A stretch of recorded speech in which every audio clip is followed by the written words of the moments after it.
dans mon entourage, je connais plein de gens qui ont déjà investi pour Bégawatt. Donc c'était le premier projet en France citoyen. Je trouvais que l'idée d'être dans la transition énergétique et le côté collectif, ça m'attirait énormément. Pour moi, le projet citoyen, c'était une évidence. Les défis qu'il y a devant nous dans les années qui viennent sont assez nombreux. C'est pas un hasard s'ils arrivent tous en même temps, c'est quelque part, on a un modèle de développement qui est, et tout le monde s'accorde à le dire, qui est à bout de souffle et il va falloir qu'on en invente un autre. C'est sûr que le projet en lui-même, indépendamment que c'était des énergies nouvelles, des énergies renouvelables, il nous semblait intéressant de pouvoir aider également un projet citoyen.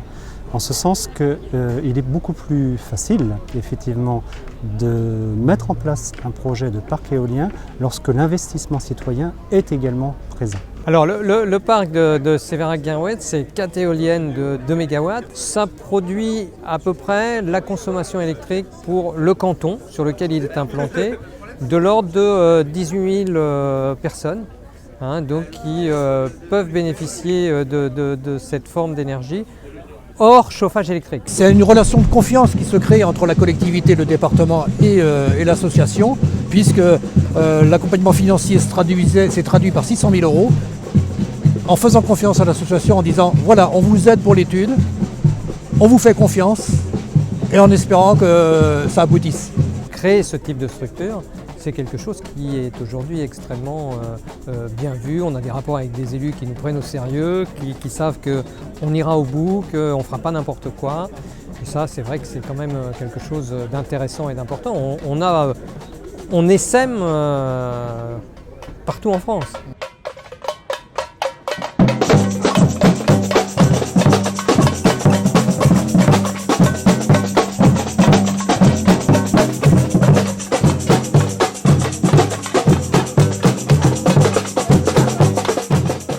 Je crois beaucoup à l'investissement des citoyens. Tout ne viendra pas de l'élu.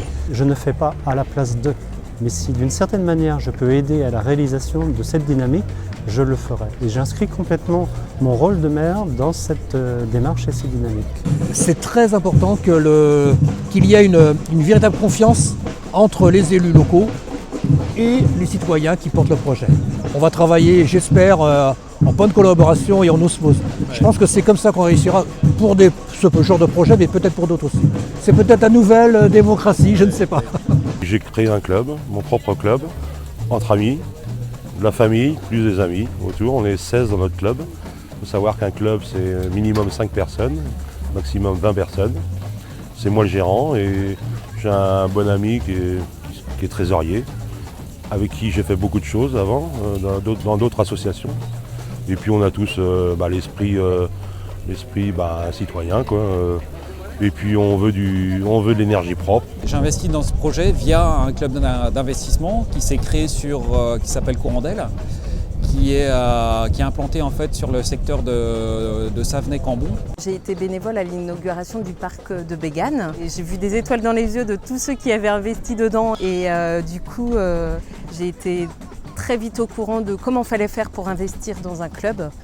Et donc j'ai décidé d'y mettre mon petit grain aussi. 1, 2, 3, allez on applaudit, bravo!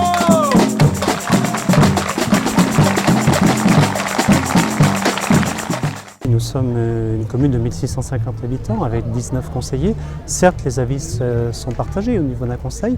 Pour autant, la problématique effectivement de l'énergie est une réalité pour tout le monde. On a le besoin et la nécessité effectivement demain de produire des énergies renouvelables, mais aussi de réfléchir à nos modes de consommation. Il faut se servir du vent. C'est vrai que le vent est à tout le monde, c'est gratuit. Donc c'est une bonne chose, quoi, pour moi. Et puis il faut penser à nos générations futures. C'est surtout pour eux. Il ne faut pas penser qu'à soi. Donc moi j'ai investi, je n'ai pas investi beaucoup, j'ai investi 1 000 €, mais mon fils a investi aussi.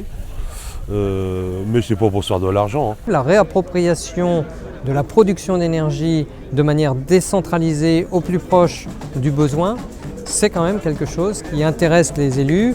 Et le fait que ce soit une réappropriation par les personnes du territoire et que financièrement ça contribue à faire arriver sur le territoire des apports financiers qui sont quand même intéressants.